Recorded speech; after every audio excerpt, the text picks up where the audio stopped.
Hello and welcome back to Inner Peace Place. I'm Karen. Thank you so much for joining me.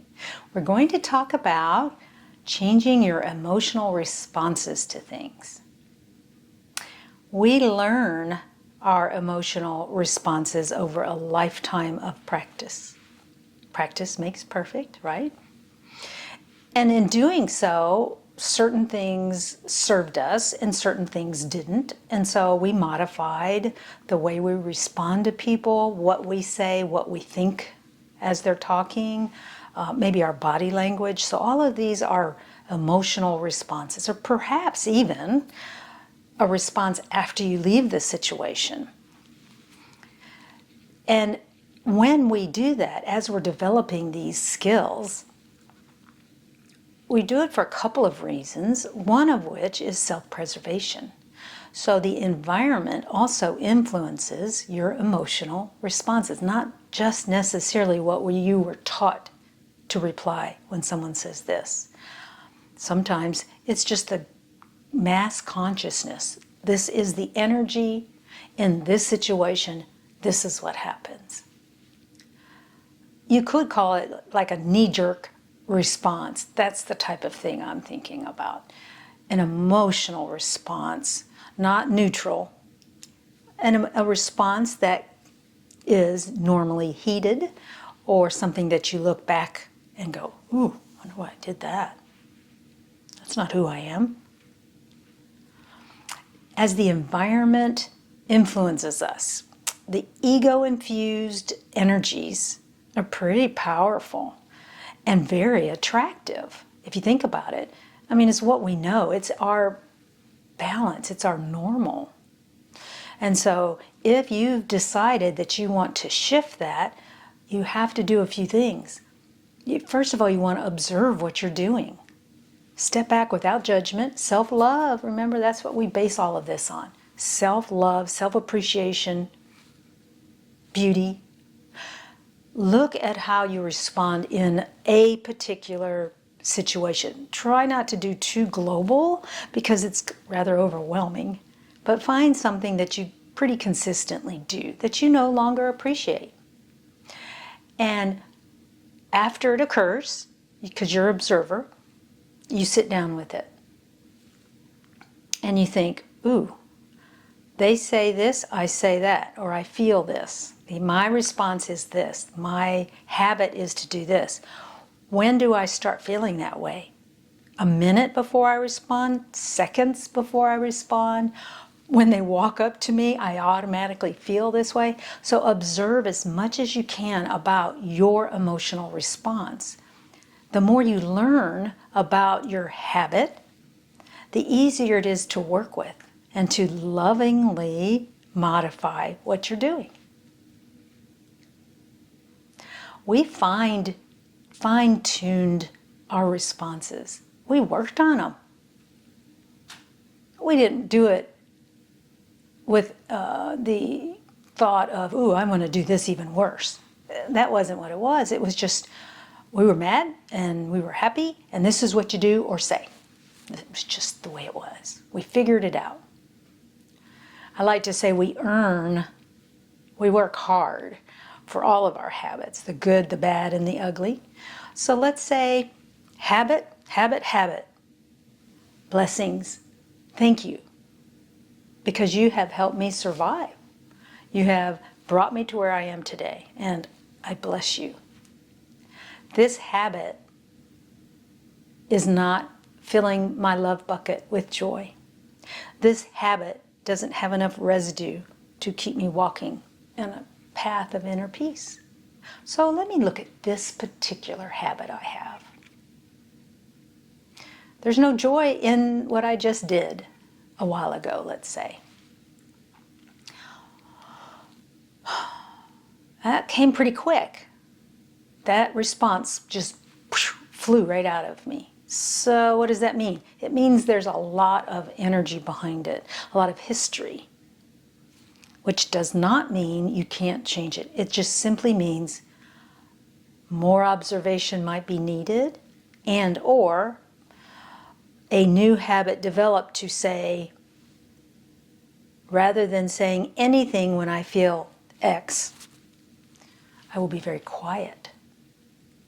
So the only new habit you're initiating is to be quiet when you feel a certain way until you can regroup. Step back, relax, and see if the words coming out of your mouth or your body language can shift even just a little bit. It doesn't have to be joyful. It just has to be different than what you would have normally done. We can learn to play with these energies, make them bigger. But we have to be aware of them. We have to observe our behaviors so that when you're in the situation, even though you finish doing what you were going to do the exact same way you would have, there's a piece of you that saw it coming and goes, oh, wow, it's happening. That's a very high place to be. That is a gift. I saw before I had an emotional response. I saw during and I saw after. That's amazing to be able to do that. Work on that one part of this whole skill so that you become fluid, more in the moment. Because what will happen is sometimes you can be in the moment with a response because you've played with it, and sometimes you just decide right then, I don't want to do that. I want to do it the old way, which is just fine. You have to do this at your own pace, your own speed, create your own joy, and sometimes that is perfectly fine to do it the old way, because in that moment, for whatever reason, that's what needed to be done. Our habitual responses to things are based in the personality self, never in the moment, moment-to-moment awareness with the advisory committee of the all that is. So taking a deep breath and relaxing for just a moment gives you a perspective, gives you access to a plethora of options that you and I wouldn't have thought of at the spur of the moment, because our habit was to always do X when this occurred. Our guidance is waiting with joyful anticipation to help us out. It isn't a burden to them. It's exciting. And get this part, if you decide not to do what they're recommending, they don't hold grudges. It's pretty cool. You can do what you want because this is your life. Actually, you're the one that decided that your inner peace was more important to you than anything else. They didn't decide that for you. You can choose moment to moment to shift your emotional responses. Because they're all based in personality self, they kind of have a lot of tentacles. They like where they are. They're comfortable in their chair. And to nudge them out of the room, or at least sitting on the floor, is what our task is. And it's a big task, but make it fun. Visualize something with it. Have fun with this. Don't make it a task. One of the things I like to do is when I feel that sensation come up, and I know I am about to be in a state of habit-based emotional response, I try to act on the inside as if I'm answering from a different spot. In other words, what if the answer, reply, or response, or whatever I'm about to do, physically or with my mouth, comes from my heart center instead of my solar plexus?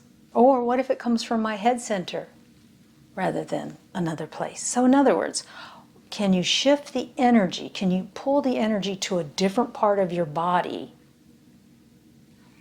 as a means of playing with the energy to see if something else comes out of your mouth? That is a very powerful skill to have, and one that we can all enjoy doing together on our path to inner peace. Thank you so much for joining me, and I'll see you next time. Bye-bye.